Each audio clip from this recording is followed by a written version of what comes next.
condition of protection is making sure our daughters have fewer rights than our mothers, then I don't want it. I don't want it. I don't want it. This whole presidential race has been wild. You know, there's been a lot of arguments going back and forth. I have the Democratic Party calling my phone a trillion times a day, ringing my bell. Here in Philadelphia, they coming out. They're telling me if you don't vote for Kamala Harris and you don't vote for the Democrats, you're going to lose democracy. I mean, it's just like they're calling your phone night in and late at night, early in the morning, during the daytime. It's just real wild, man. Like it just seems like a form of desperation. But they're not just doing that. They're also bringing out the Cardi B's. This is a question that I have for Kamala, if you understand the culture. How do you bring out Cardi B to speak to black folks, or to speak to our community, when she has songs like wow? So just think about it, y'all. She brought out Cardi B, right, the WAP girl. She brought out Mr. Booty Hole Man himself, Luke Skywalker. The 2 Live Crew pop that you know what, right? She Don't Stop Get It Man. She brought out Megan Thee Stallion, and where are the black economic strategists and the intellectuals that can actually have these decent conversations about the black community, about gentrification, about zoning laws, about how we're going to allocate funds to redistribute funds back to our community for development, mental health assessments? Where's all this stuff at? Where are these people that can come out, that can speak? See, it gets real crazy. It gets real goofy. It gets real crazy, right? Because now a lot of the Latinos wants to distance themselves from Cardi B's speech that she did when they were in Milwaukee, right? And when she first came out, she didn't know what to say. She didn't have a phone. They told her what to say. She wasn't speaking from the heart or what she know of knowledge. She was reading off what they told her to say. Y'all don't believe me? Check this out. Buying eggs and milk won't break the bank, because she's gonna pass a ban on price gouging on groceries.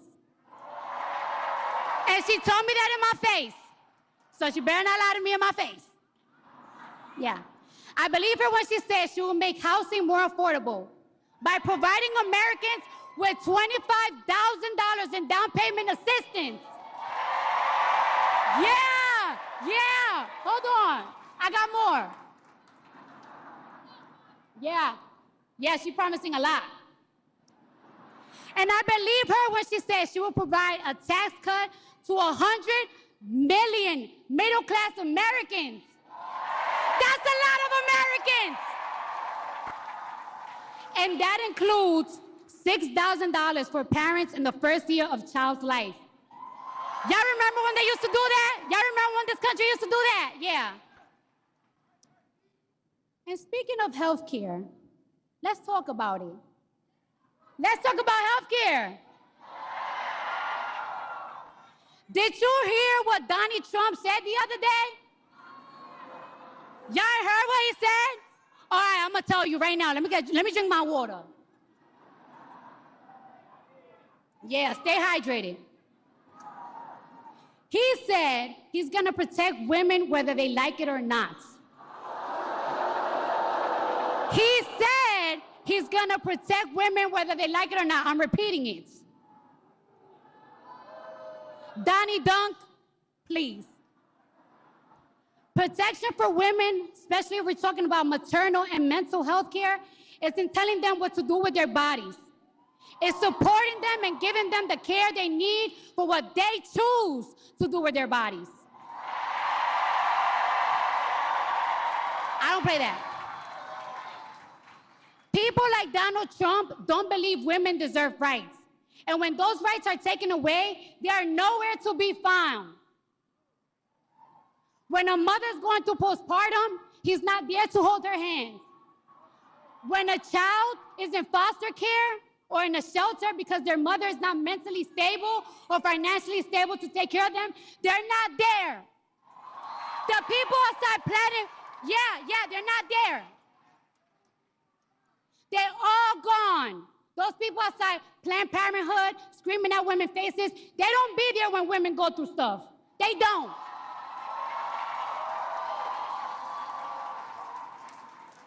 And everything is possible. Shout out to the single moms out there, but it's hard.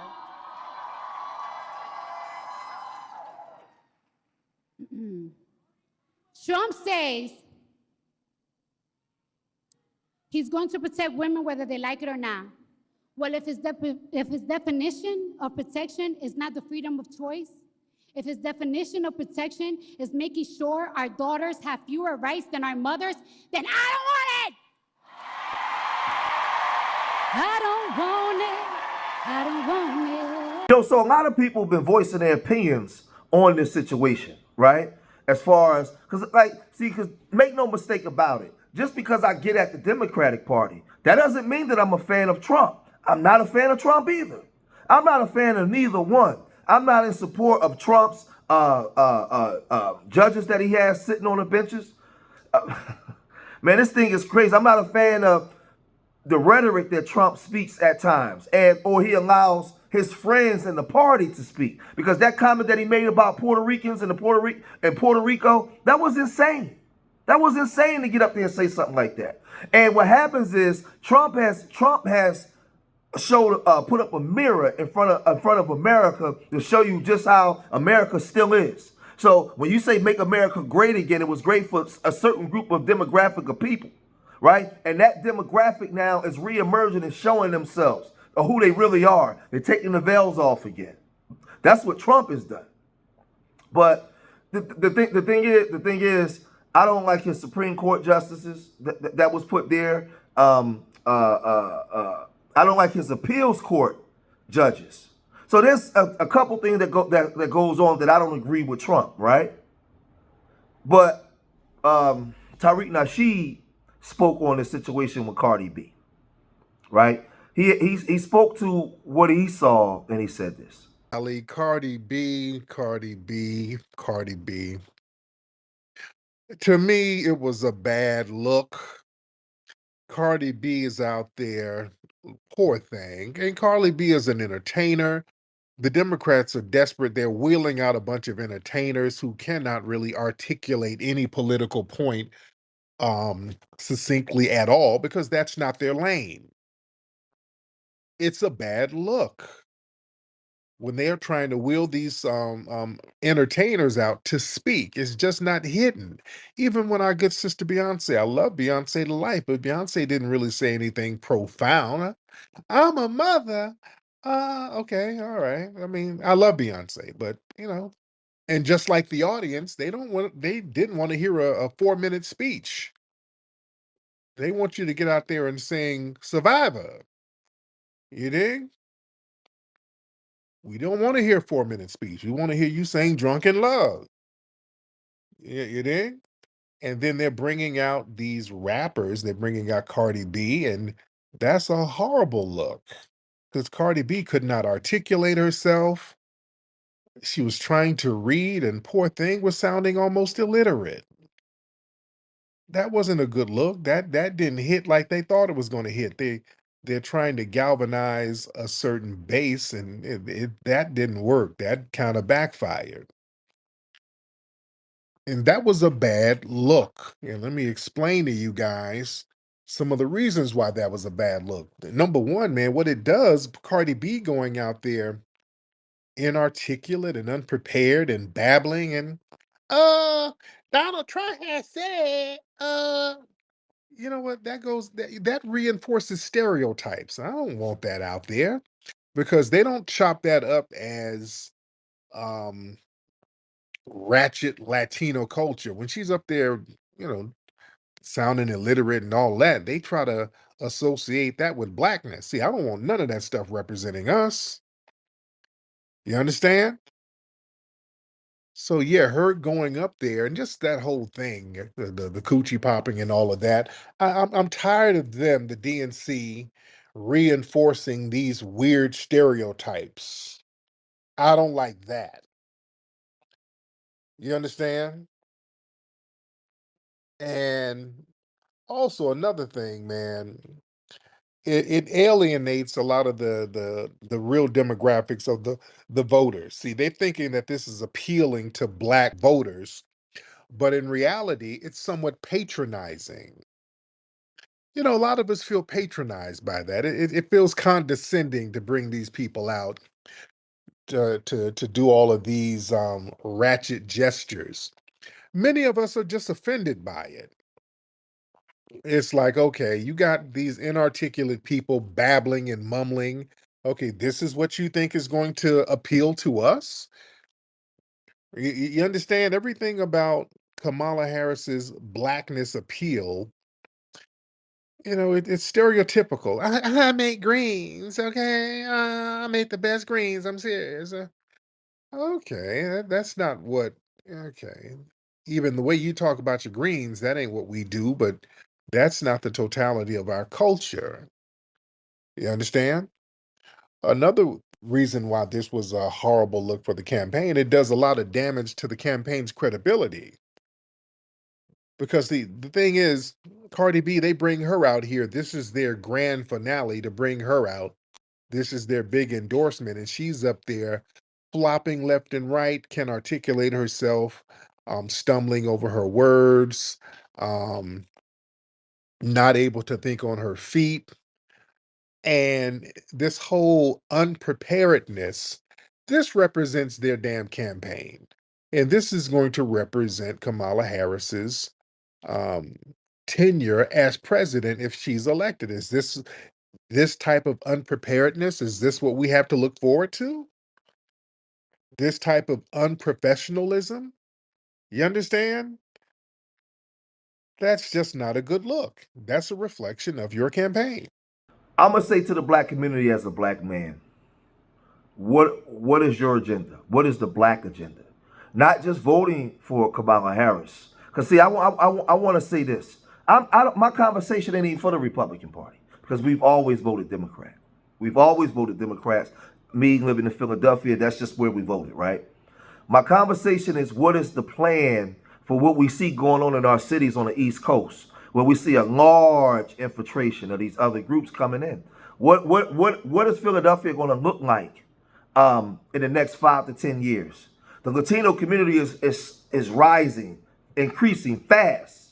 Are we going to be the overwhelming majority, or will we be overtaken by Latinos? Where they used to just live in North Philly, right? In certain parts of South Philly. Now they're citywide, right? And we're seeing them grow, really grow. They own all the corner stores. They're starting to buy up all the houses in our community. You're asking for this because this is the policy of the Democrat. So what I'm saying is, if certain policies suit you, okay, fair enough. But the question that needs to be asked in these churches, just stop preaching to me about Jesus for 5 minutes. I got it. I got Jesus. We got an 18th degree black belt. Can we talk civics and politics for a minute inside the church? Because that's where the attention of a lot of our people are. And ask, where are we and where are we going to be in the next 5 to 10 years in the black community? Or is it even a black community left? And how can we use the word of God to actually empower us going forward? How can we use this book as a tool to push us, move us, advance us forward with the faith and the belief that we will be delivered if you are a believer? Not just sitting waiting on something while everybody else just comes in and take everything that you got. Because you've been duped into carrying on this way, and at some point it got to stop. It got to stop. They're running on women's reproductive rights and all these different things to galvanize you and gas you up. But I'm asking you, what is the plan for your community that you live in? Your plan. Every other group has a plan, y'all. So y'all can leave these stupid comments in my comment section, but I'm telling you, the Latino community has a plan. The Asian community has a plan. The Arabs, all these other communities have a plan. What is your plan for the community that you live in? Who's controlling your local city government from a democratic perspective? Who are these people? What is your plan? Black community? Black church? Because from what I'm seeing right now, the last 20 years, you don't have one at all. at all. You just tell young people to go vote. So now you get upset when young people start asking questions. And it gets misconstrued that people just want to support the Republicans. No. For the first time, your athletes and entertainers are not working, and the young grassroots people is asking the Democratic Party, hey, what's up? What's in it for us? You got to walk in there with a plan. And my brothers and sisters that want to run over to the Republicans, you still have to go in there with a plan. What's the game plan? Because I end it here.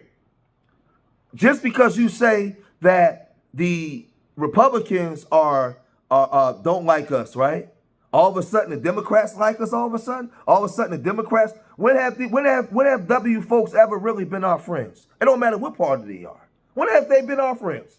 They didn't grow up around us. We didn't grow up around them. All of a sudden, because they Democrats, W folks are our allies and friends? What's wrong with y'all? What are y'all talking about? So again, what is the plan? I'm going to stop it right there. If you made it this far in the video, hit that like button, subscribe to Street Media TV, leave your comments in the comment section. And don't give me the Democratic plan. What is the black community's plan? What is the black community's plan? Remember, I love y'all. Till the next time. Peace.